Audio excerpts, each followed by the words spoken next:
Hey, what's up, everybody? This is Blair Halver. Thanks for tuning in to this episode of the Transactional Real Estate Podcast. Or maybe you're watching on YouTube or somewhere else. Thank you for joining us. In this episode, my business partner Jeff and I are going to field some questions from some of our private mentoring clients about deal structuring and how to do deals and how to get the business running and that sort of thing. So I think you're going to get a lot out of that.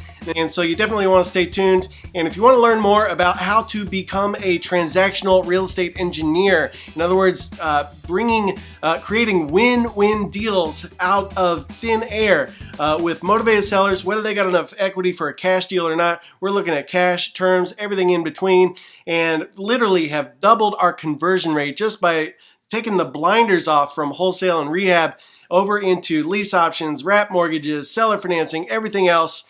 And so I think you're going to get a lot out of that. And if you want to learn more, please check out our free webinar at blairhalver.com. That's BLAIRHAL, V as in Victor, ER.com. We'll put a link somewhere in the show notes.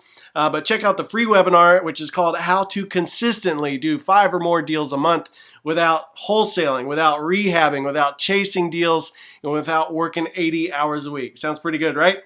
All right, well, check that out later. Right now, enjoy this episode. We'll see you on the flip. Good afternoon, everyone. It is approximately 4:30 Pacific, 7:30 Eastern. It's the 2nd of May.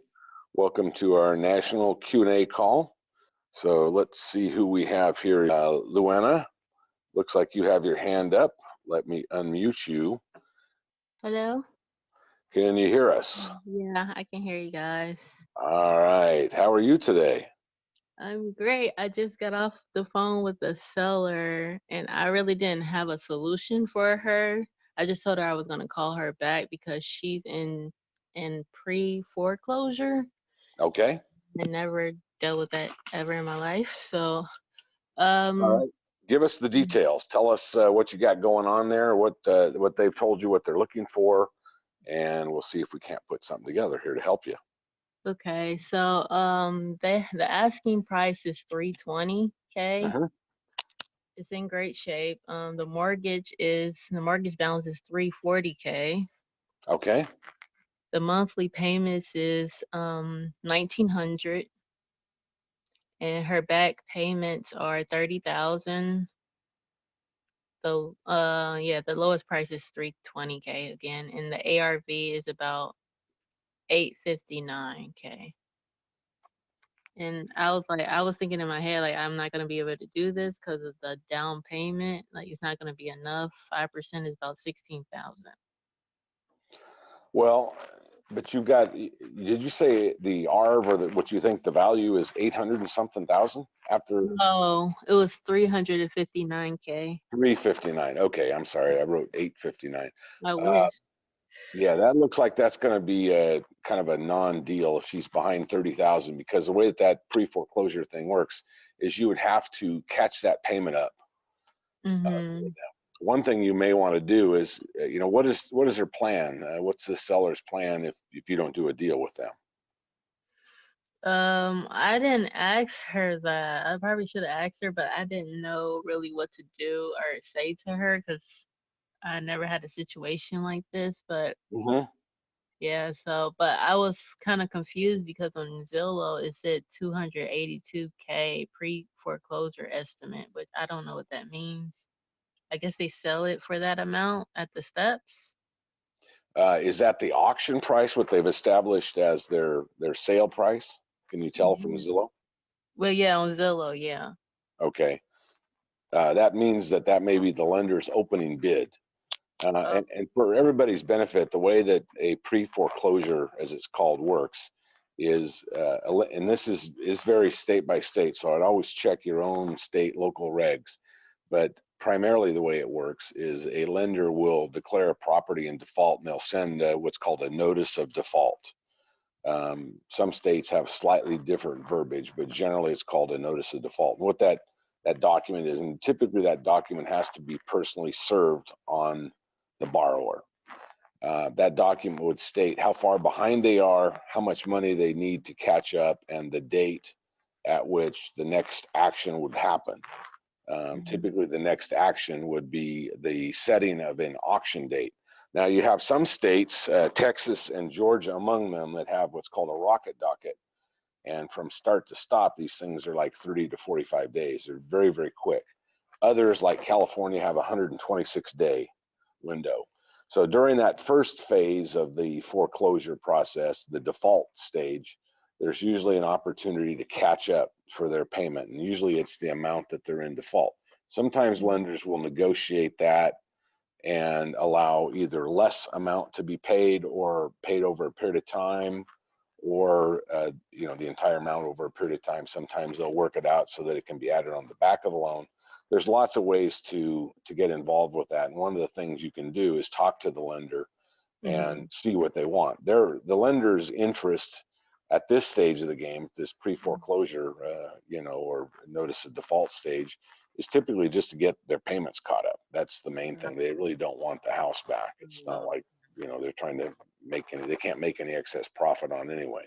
The second stage is when you complete the first stage, is they file what's called a notice of trustee sale, or an NTS. And that's what we typically refer to as the auction. Oh, okay.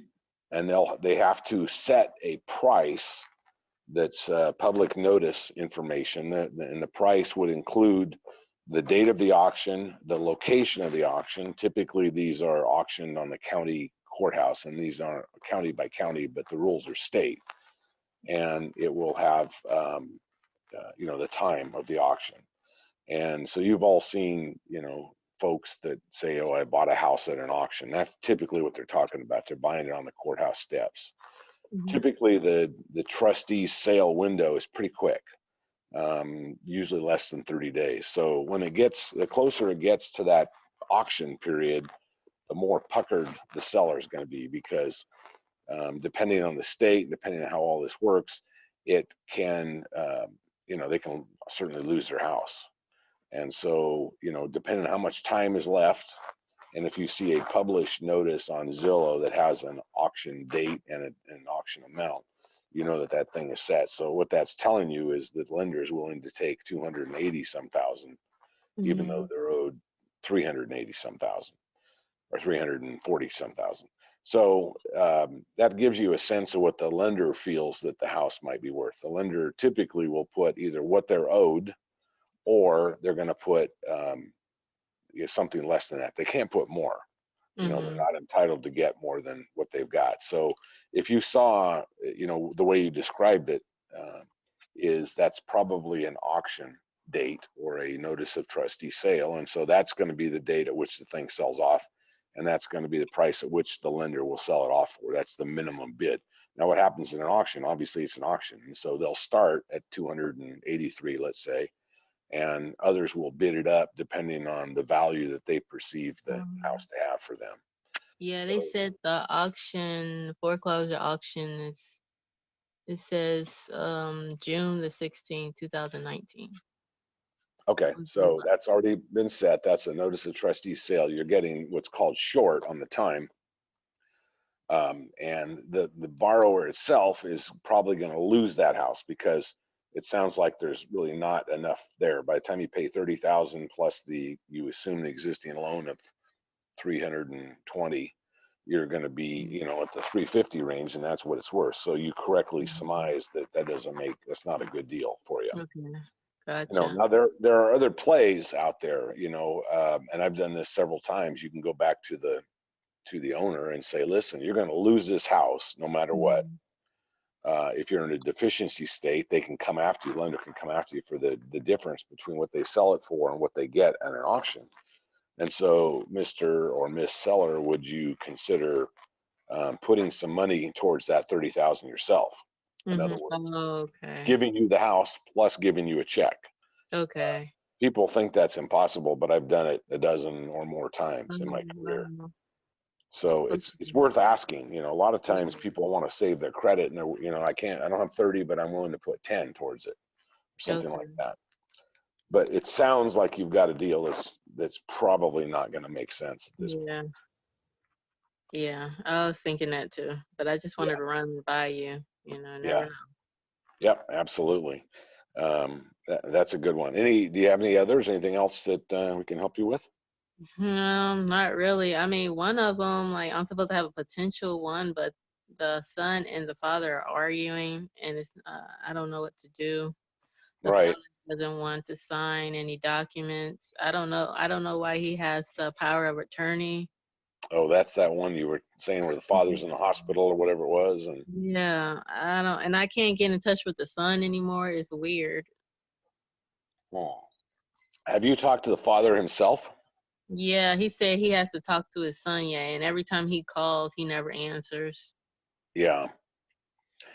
That's going to be tough. The best thing to do is just to keep working it and keep talking to the father if he's the one who has this power of attorney, and see if you can do something there. Have you looked at the title to see who actually owns it? No, I thought we were not supposed to do that. Or should I just go ahead and I can go ahead and look. I mean, I know how to do it. Yeah, if you know how to what's called abstract title, or you can check with somebody in the customer service department of your local title company and ask them to find out who's on title is what you're looking for. You want to find out who really owns it, and Okay. that would be the person that could do the deal. So maybe the son has the legal capacity to do it, and maybe he doesn't. But you just never know on deals like this, so it probably would be worth the Okay. extra effort. Oh yeah, I had this one weird situation where this person, I was thinking like it was a house, but it was a manufactured house. Then she Hmm. told me that the lot you have to pay for the lot. She doesn't even own the lot. It was Right. forfeit. That's not unusual on Yeah. manufactured homes, and typically mobile homes are like that, where, they have to pay lot rent, that type of thing. They still can be good deals, depending on the market. I mean, some markets, a manufactured home, a mobile home's worth a lot of money. Oh, So it all depends on the numbers of the deal. oh, well, I can't really tell how much it would be. Oh, she said it's 120, but um, I can't really tell since she doesn't own the lot because I don't think it's worth that much. Even though she remodeled it, and she Hmm. said it's not technically a manufactured home because they did something with the foundation to make it stick. I don't know. Okay. So they've put a permanent foundation under it, Yeah, probably, make it yeah. a But thing. I don't know how she did that without if she doesn't own the land. Yeah, that doesn't make sense. Typically, if they're renting the land, they don't make it a permanent, it's not a permanent foundation. I would ask all those questions though, and probably the best way to go into a deal like that is to say, I don't understand. How does this work? Explain this and see what they say. And then get back to Blair and myself, and we'll see if we come up with something to help you.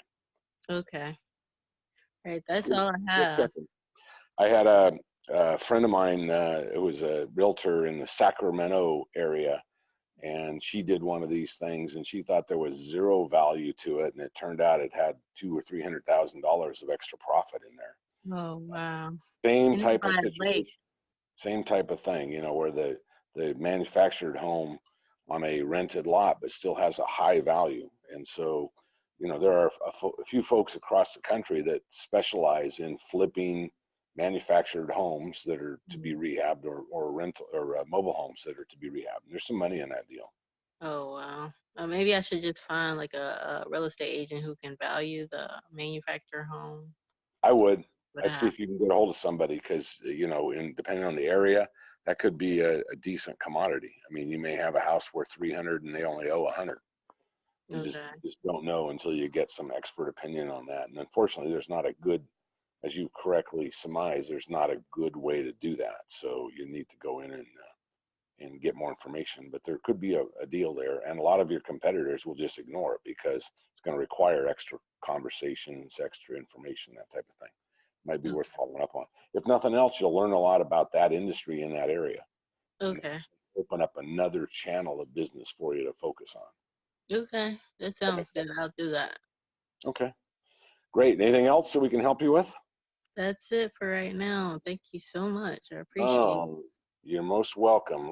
All right, everybody. I hope you enjoyed that. I hope you got some golden nuggets out of that. As I said before, if you want to learn more about how you can get into this side of the business where we literally get paid like on a flip every time we acquire a cash flowing rental property. It's like the best of both worlds, like a hybrid between flippers and buy and hold guys. We're here doing deals where we're getting the benefits of both. So if you want to learn more about that, check out our free webinar at blairhalver.com, BLAIRHALV like Victor, ER.com. You can check us out there. The webinar is called How to Consistently Do 5 or More Deals a Month Without Wholesaling, Without Rehabbing, Without Chasing Deals, and Without working 80 hours a week. That's a long title. I had to remember that. Also, my attorney wants me to tell you, I am an idiot. Do not listen to anything I say. You will not make any money doing anything I say. So don't listen to me. I don't know who you are. I don't know what you're going to do with this information. All I'm trying to do is show you what I'm doing in my own business. Take it or leave it. And, you know, I am not an attorney. I'm not an accountant. So anything that you might have heard on this, don't take that as legal or accounting advice. Go consult your own professionals. I delegate all that stuff anyway. You definitely do not want to listen to me on that. All right? All right, guys. Hope you enjoyed this. We'll see you on the next one. Go ahead and click the like button, subscribe, you know, whatever you do on whatever platform you're listening to this on. And we'd appreciate it. And if you've got some value out of it, please share it with a friend. Sharing is caring. All right, guys. We'll see you on the next one.